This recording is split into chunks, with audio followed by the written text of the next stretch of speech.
ना होगा, और अगर सब मिलकर कोशिश करें तो रास्ता निकल सकता है। राजू के चेहरे पर एक उम्मीद की किरण जागती है। हाँ बाबा जी, अगर सब मिलकर काम करें तो हम पानी ढूंढ सकते हैं। हमने पहले कभी ये कोशिश ही नहीं की।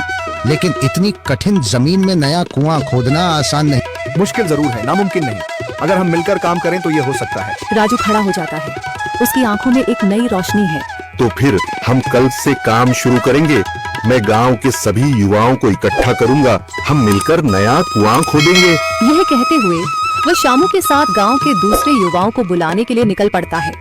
कहीं दूर से गरज की हल्की सी आवाज आती है, जैसे आकाश ने उनकी उम्मीदों की गवाही दे दी हो। अगली सुबह राजू और शामू गांव के युवाओं को इकट्ठा करने निकल पड़े।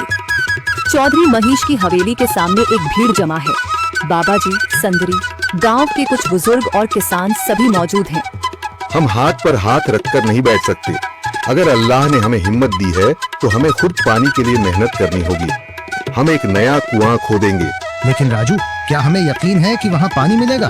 बेटा, पानी जमीन के अंदर होता है, बस सही जगह खोदने की जरूरत है। हमने अपने बुजुर्गों से सुना था कि पुरानी नहर के पास जमीन नरम थी, शायद वहीं पानी हो। बाबा जी सही कह रहे हैं। अगर तुम सब यह काम करने के लिए तैयार हो तो मैं अपने कुछ मजदूर भेज सकता हूँ। धन्यवाद चौधरी जी, लेकिन हम सब खुद भी मेहनत करेंगे। यह हमारे गांव के अस्तित्व की लड़ाई है। संदरी, जो अब तक चुप थी, आगे बढ़ती है। हम औरतें भी पीछे नहीं रहेंगी। हम पानी लाने की व्यवस्था करेंगी, खाना बनाएंगी, ताकि तुम सब आराम से काम कर सको। यही हिम्मत चाहिए थी संदर। पूरा गांव एक नई उम्मीद के साथ कुआं खोदने की तैयारी में जुट जाता है। दूसरी ओर कुआं खोदने का काम शुरू हो चुका है। राजू, शामू और दूसरे युवा बेलचे चलाने लगते हैं। मिट्टी बाहर निकाली जाने लगती है। तेज गर्मी के बावजूद सब पूरी हिम्मत के साथ जुटे हुए हैं। दोपहर की तेज धूप जमीन आग की तरह तप रही है। गांव के लोग लगातार कुआं खोदने में जुटे हैं। हाथ छिलने लगे हैं, माथे से पसीना बह रहा है, मगर किसी ने हार नहीं मानी। महिलाएं पानी और सत्तू लेकर आती हैं ताकि पुरुषों को कुछ राहत मिले। हमें और गहराई तक जाना होगा। अब तक सिर्फ सूखी मिट्टी और पत्थर ही निकल रहे हैं। राजू, यह बहुत कठिन काम है। अगर हमें पानी न मिला? अल्लाह मेहनत करने वालों को कभी निराश नहीं करता बेटा। तुम सब अपनी कोशिश जारी रखो, पानी जरूर निकलेगा। हिम्मत मत हारो। अगर अब रुक गए तो फिर कभी पानी नहीं मिलेगा। सभी फिर से जोश में आकर काम में जुट जाते हैं, मगर सूरज की तपिश बढ़ती जा रही है और कई लोगों की सांसें तेज चलने लगती हैं। तभी एक तरफ से रामलाल और उसके आदमी हंसते हुए आते हैं। अरे भाई, तुम्हें लगता है कि जमीन तुम पर रहम करेगी? हाँ हाँ, ना समझ लोग, ये सब बेकार की मेहनत है। रामलाल, हमारा हौसला मत तोड़ो। अगर तुम मदद नहीं कर सकते तो कम से कम मजाक भी मत उड़ाओ। मदद?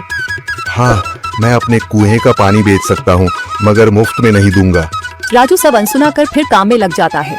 शाम होने लगती है, लेकिन अभी तक पानी का नामो निशान नहीं।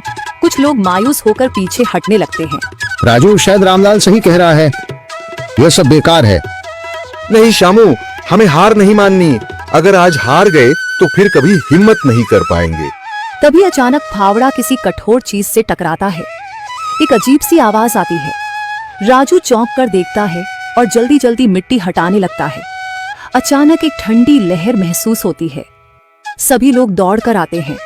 जैसे जैसे मिट्टी हटती है, नीचे से गीली जमीन नजर आने लगती है। सब हैरान रह जाते हैं। सुभान अल्लाह, मैंने कहा था ना, अल्लाह हमारी मेहनत को जाया नहीं करेगा। राजू और बाकी सभी जोर लगाते हैं। कुछ ही पलों बाद अचानक मिट्टी के नीचे से पानी की एक छोटी सी धारा फूट पड़ती है। गांव वाले खुशी से चिल्ला उठते हैं। पानी पानी निकल आया। यह अल्लाह की कुदरत है रामलाल, जिस पर तुम्हें यकीन नहीं था। पूरा गांव आनंद से झूम उठता है। लोग एक दूसरे को बधाइयां देते हैं। औरतें दुआ करने लगती हैं। कुछ दिन बीत चुके हैं। गांव वाले नए कुएं से पानी भर रहे हैं, खेतों को सींच रहे हैं और जिंदगी फिर से पटरी पर लौट रही है। मगर रामलाल अब भी अपनी